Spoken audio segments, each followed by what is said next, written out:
Indians کی طرف سے خالی کی گئی تھیں یہاں سے جاتے ہوئے، یہ ویکنٹ تھیں، خالی تھیں جب وہ یہاں سے گئے ہیں۔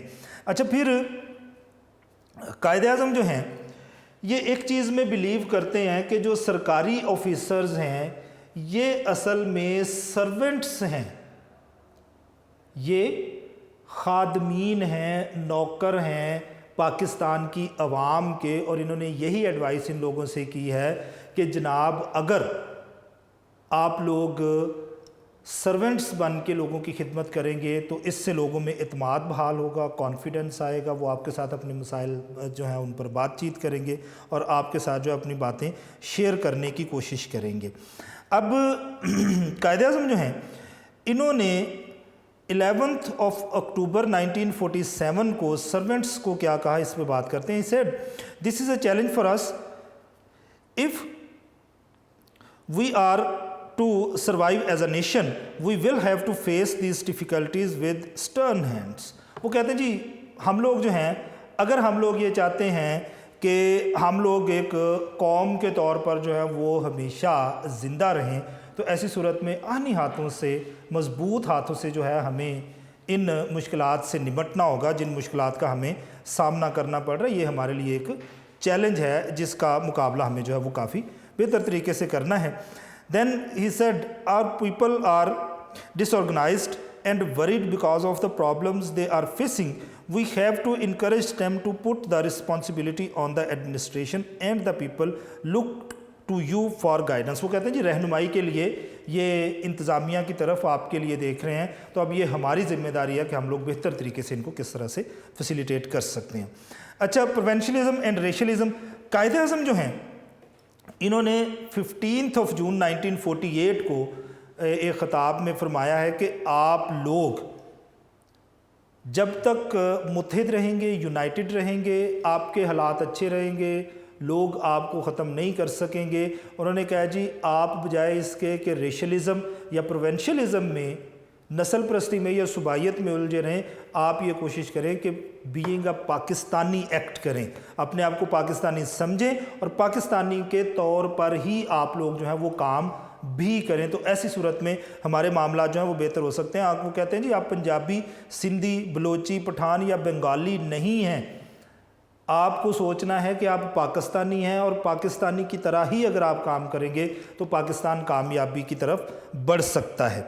اچھا، یہاں پر ریشلزم اور پروونشلزم کو یا صوبائیت اور نسل پرستی کو مکمل طور پر ڈینائی کیا جا رہا ہے، اس سے انکار کیا جا رہا ہے بائی دا قائد اعظم۔ وہ یہ کہتے ہیں کہ کسی بھی صورت میں آپ کو صوبائیت اور نسل پرستی میں نہیں الجھنا، آپ کو پاکستانیوں کی مدد کرنی ہے، آپ کو پاکستانی بن کے رہنا ہے، آپ کو پاکستانی کی طرح سوچنا ہے، پاکستانی کی طرح ایکٹ کرنا ہے، کام کرنا ہے، تب آپ ایک قوم کی صورت میں ہمیشہ رہ پائیں گے، ادروائز آپ کو ختم کرنا مشکل نہیں ہوگا۔ اچھا، اب قائد اعظم یہ کہتے ہیں اور ان کا یہ سوچنا تھا کہ یونٹی، اتحاد جو ہے وہ سب سے امپورٹنٹ چیز ہوتی ہے کسی بھی نیشن یا قوم کو آگے بڑھنے کے لیے۔ تو اسی لیے قائد اعظم نے جو ٹرائبل ایریاز تھے اس وقت کے، جو قبائلی علاقہ جات تھے، ان کے لیے ایک اسپیشل منسٹری بنائی تاکہ وہ علاقے جو کسی صوبے کے انڈر نہیں آتے وہ اس منسٹری کے انڈر آئیں گے، وفاق اس کو دیکھے گا اور ان کی ویلفیئر کے لیے، ان کی ترقی کے لیے کام کیا جائے گا بائی دا فیڈرل گورنمنٹ۔ وفاقی حکومت ان کی ترقی کے لیے، ان کی ویلفیئر کے لیے کام کرے گی، یہی جو ہے وہ سلسلہ آگے بڑھے گا۔ اچھا، پھر کنسولیڈیشن آف اکانومی، معاشی استحکام۔ اچھا، یہ جو معاشی استحکام ہے اس میں قائد اعظم نے یہ کوشش کی کہ سب سے پہلے تو انہوں نے جو تاجر برادری ہے اس کو شامل کیا ٹریڈ، یہ جو اکنامک پالیسیز ہیں وہ بنانے کے لیے، اور کوشش یہ کی گئی کہ ہم لوگ جو ہیں وہ ایسی پالیسیز بنائیں تاجر برادری کی مدد سے جس کی وجہ سے ہمارا جو پاکستان کی اکانومی ہے وہ سٹرونگ ہو سکے، مضبوط ہو سکے اور کنسولیڈیٹ ہو، استحکام آئے اس میں، تاکہ ہمیں معاشی طور پر جو مشکلات کا سامنا ہے وہ ختم ہو سکے۔ اس میں سب سے بڑا جو کام قائد اعظم کی طرف سے کیا گیا وہ یہ تھا کہ ریزرو بینک آف انڈیا جو کہ ہمارا بھی مرکزی بینک تھا شروع میں، تو وہ ہمارے ساتھ تفریق کا رویہ جو ہے وہ اپنائے ہوئے تھا. ہندوز جو ہیں وہ اس میں سارے ملازم تھے، ہندوستان کے وہ علاقے میں تھا، تو وہ کسی بھی طرح سے جو انفلوئنس ہے انڈین گورنمنٹ کا اس سے ہٹ نہیں پایا. اس پر انڈین گورنمنٹ کا پریشر تھا جس کے پریشر کے اکارڈنگلی وہ ہمارے خلاف کام کرتا تھا. تو قائد اعظم نے یہ سوچا کہ ہمارے اپنے سینٹرل بینک کا ہونا بہت زیادہ ضروری ہے. تو انہوں نے 1 جولائی 1948 کو اسٹیٹ بینک کا افتتاح کر دیا اور ہمارا اپنا مرکزی بینک جو ہے سینٹرل بینک وہ بنا دیا گیا. اچھا، اس موقع پر انہوں نے خطاب کرتے ہوئے فرمایا کہ دیکھیں دنیا میں اکنامیکلی معاشی لحاظ سے جتنی بھی خرابیاں ہیں وہ ساری کی ساری just because of western economic system ہے. جو مغربی نظام حکومت معاشی نظام ہے، مغربی معاشی نظام ہے، ویسٹرن اکنامک سسٹم ہے، اس کی وجہ سے دنیا کے معاشی نظام میں خرابیاں پیدا ہوئی ہیں. ہم یہ چاہتے ہیں کہ ہم لوگ دنیا کو ایک اسلامک اکنامک سسٹم دیں، ایک اسلامی معاشی نظام دیں جو کہ خرابیوں کو بہتر کرے گا. زاہد حسین جو ہیں ان کو پہلا governor general of state bank of Pakistan جو ہے وہ بنایا گیا. اچھا، دین ریفارمز ان ایڈمنسٹریشن، انتظامیہ کی اصلاحات. چودھری محمد علی یہ بیوروکریٹ ہیں، بعد میں یہ پاکستان کے پرائم منسٹر بھی رہے. انہوں نے جو ایڈمنسٹریشن ہے اس میں بہت ساری ریفارمز لائیں، انتظامیہ بہت ساری اصلاحات کی، اور ان اصلاحات کے اکارڈنگلی جو ہے ہمارے جو انتظامی ڈھانچہ ہے، ایڈمنسٹریٹو سٹرکچر ہے، اس کو بہتر بنانے میں انہوں نے کافی زیادہ مدد کی ہماری. اچھا، پھر فارن پالیسی. قائد اعظم جو ہیں وہ فارن پالیسی یا خارجہ پالیسی ایسی بنانا پسند کر رہے تھے کہ جس کے تحت آپ کے مضبوط، اسٹرانگ، فرینڈلی، دوستانہ تعلقات قائم ہو سکیں with the other states of the world, دنیا کی دوسری ریاستوں کے ساتھ. پھر انہوں نے کیا کیا؟ اسٹیبلشمنٹ آف ایمبیسیز، سفارت خانوں کا قیام. قائد اعظم نے فوری طور پر دنیا کے مختلف ممالک میں جو ہیں وہ سفارت خانے قائم کیے، وہاں پر سفارتی عملہ نافذ کیا. اب اس سفارتی عملے کا کام پاکستان کی ایک بہتر امیج، ایک مثبت تصویر جو ہے وہ دوسرے ممالک کے سامنے رکھنا ہے اور ان کے ساتھ اچھے اور بہتر تعلقات قائم کرنا ہے. پھر اسپیشل ریلیشنز ود مسلمز ہیں، مسلمانوں کے ساتھ اچھے تعلقات کا جو ہے وہ یہاں پر ذکر ہے. قائد اعظم یہ چاہتے تھے کہ ایک ایسا بلاک بنایا جائے جو کہ مسلم بلاک ہو، مسلم کنٹریز کے ساتھ ہمارے تعلقات جو ہیں وہ دنیا کے تمام ممالک سے اچھے اور بہتر ہونے چاہیے. ممبرشپ آف یونائٹڈ نیشنز، اقوام متحدہ کی رکنیت. ہم نے 30 ستمبر 1947 کو ہی اقوام متحدہ کی رکنیت حاصل کر لی تھی، اور اب ہم لوگ اقوام متحدہ کے جو بڑے امن کے دائی ہیں، جو پیس کی بات کرتے ہیں، ان میں شمار ہوتے ہیں، اور جہاں پر بھی ہماری امن کے لیے ضرورت ہوتی ہے ہم اقوام متحدہ کا ساتھ دیتے ہیں. ریلیشن شپ ود انڈیا، ہم لوگ ہمیشہ سے یہ کوشش کرتے رہے ہیں کہ انڈیا کے ساتھ ہمارے تعلقات دوستانہ ہوں، اچھے ہوں. یہ ہم دونوں ممالک کے حق میں اچھا ہے. قائد اعظم بھی ایسا ہی چاہتے ہیں، لیکن انڈیا سے کبھی بھی مثبت یا پازیٹیو رسپانس نہیں آیا ہمارے لیے. ہم نے ہمیشہ بات چیت پر زور دیا، وہاں سے بات چیت سے ہمیشہ بھاگنے کا ذکر جو ہے وہ ہوتا رہا. ہمارے پازیٹیو جیسچر کا انہوں نے ہمیشہ نیگیٹو جو ہے وہ جواب دیا.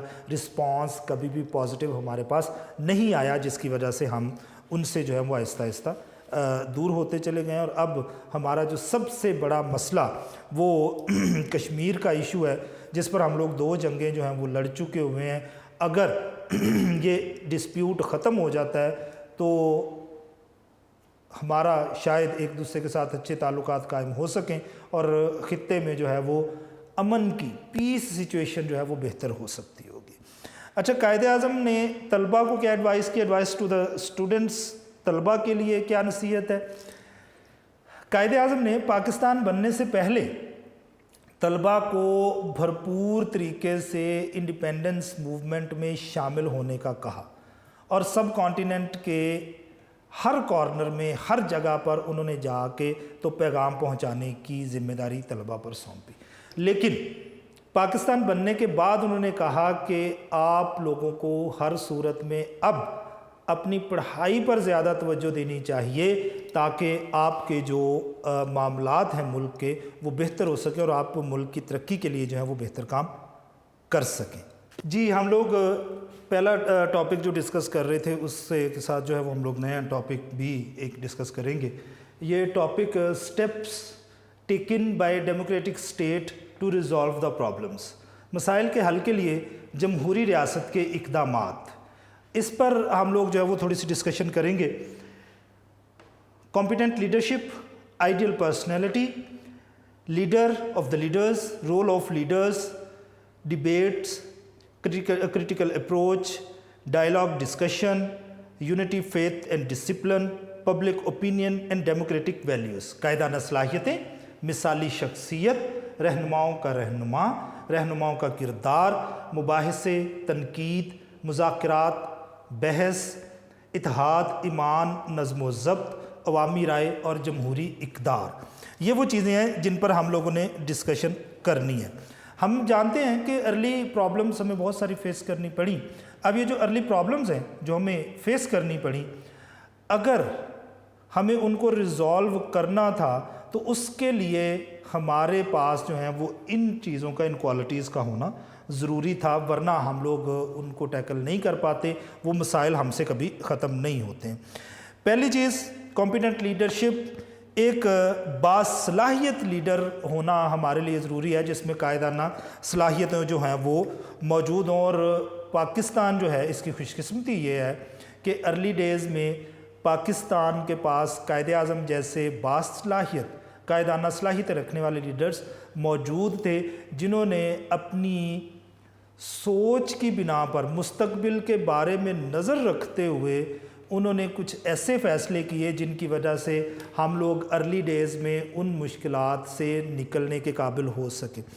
گو کہ مکمل طور پر وہ مشکلات حل نہیں ہو پائیں کیونکہ کام کرنے کا وقت جو ہے وہ ان لیڈرز کو بہت کم ملا، لیکن اس کے باوجود انہوں نے جو کام کیے ان کی وجہ سے آج ہماری نیشن جو ہے وہ ایک قوم کے طور پر یہاں پر موجود ہے. آئیڈیل پرسنالٹی، مثالی شخصیت. اب مثالی شخصیت میں کچھ کوالٹیز کا ہونا ضروری ہے جو کہ قائد اعظم میں تھی. بہادر ہونا چاہیے، بریو تھے، بلنٹ تھے، اور سب سے بڑی بات یہ تھی کہ وہ آنیسٹ ہیں، ایماندار ہیں. یہ وہ خصوصیات ہیں جو کسی بھی پرسنالٹی میں ہونا ضروری ہیں اگر آپ اسے ایک آئیڈیل پرسنالٹی یا مثالی شخصیت بنانا چاہتے ہیں. اور پاکستان میں قائد اعظم کے پاس یہ ساری لیڈرشپ کوالٹیز جو ہیں وہ موجود تھیں. اب انہوں نے کیا کیا ہے کہ وقت در وقت ان کوالٹیز کو استعمال کر کے تو پاکستان کی ارلی ڈیز کی جو مشکلات تھیں ان کو حل کرنے میں کافی مدد کی ہیں. دین ہم لوگ لیڈر آف دا لیڈرز کا اگر ذکر کریں تو یہاں پر بھی ہم جانتے ہیں کہ اگر آپ کا لیڈر جو کہ رہنماؤں کی سربراہی کرے گا اس میں اچھی اور بہتر کوالٹیز موجود ہیں تو ہر صورت میں ملک جو ہے وہ اچھائی کی طرف اور بہتری کی طرف جو ہے وہ بڑھنا شروع ہو جائے گا. اب مسلم لیگ جو ہے اس کے پاس بہت سارے لیڈرز تھے، لیکن under the leadership of Quaid Azam Muslim league نے سب سے زیادہ کامیابیاں جو ہیں وہ سمیٹیں اور پاکستان جو ہے وہ معرض وجود میں آیا. رول آف لیڈرز، رہنماؤں کا کردار بڑا اہم ہوتا ہے کسی بھی قوم کو آگے بڑھانے کے لیے. ہمیں خوش قسمتی سے سر سید اور قائد اعظم جیسے لیڈرز جو ہیں وہ ملے جن کی وجہ سے جو مسلم نیشن ہے سب کانٹیننٹ میں اس کا فیوچر کافی برائٹ ہوا. Then dialogues, discussions, debates and critical approach, مذاکرات، بحث، مباحثے، تنقید. اچھا، دنیا کے جتنے بھی بڑے لیڈرز ہوتے ہیں وہ ایجیٹیشنز یا ہڑتالوں کی بجائے ان چیزوں پر زیادہ سٹریس کرتے ہیں، زیادہ زور دیتے ہیں، فورس کرتے ہیں ان چیزوں پر، تاکہ آپ اپنے معاملات جو ہیں وہ ٹیبل ٹاکس کے ذریعے ایک میز پر بیٹھ کر حل کریں۔ اور اگر آپ فورس استعمال کریں گے، طاقت کے استعمال سے مسائل حل کرنے لگیں گے، تو قائد اعظم یہ کہتے تھے کہ ایسا ممکن نہیں ہے، بائی فورس مسائل حل کرنا مشکل ہے۔ اور اب یہ ٹائم نہیں رہا جس ٹائم میں جنگوں کے ذریعے مسائل حل ہوتے تھے، تو یہاں پر اگر آپ کو اب مسائل حل کرنے ہیں تو اس کے لیے آپ کو کریٹیکل اپروچ سے کام لینا ہے، ڈیبیٹس کرنی پڑیں گی، آپ کے درمیان جو ہیں وہ بحث و مباحثے ہوں گے، ڈائلاگز ہوں گی، ڈسکشنز ہوں گی، پھر ہی آپ مسائل جو ہیں ان کو حل کرنے کی طرف آگے بڑھ سکیں گے۔ پہلے زمانوں میں ایسا تھا کہ آپ اپنی بات اپنی طاقت کے بلبوتے پر منوا سکتے تھے، لیکن آج کل جس قسم کا گلوبل ولیج جو ہے وہ دنیا بن چکی ہے، یہاں پر آپ کے لیے ایسا کوئی بھی کام کرنا مشکل ہے۔ ناممکن تو نہیں کہا جا سکتا، لیکن یہ مشکل ہے۔ یہاں پر آپ کے خلاف جو ہے دنیا کی دوسری نیشنز بھی اٹھ کھڑی ہوں گی، جس کے آپ کو نتائج جو ہیں وہ برے بھگتنے پڑ سکتے ہیں۔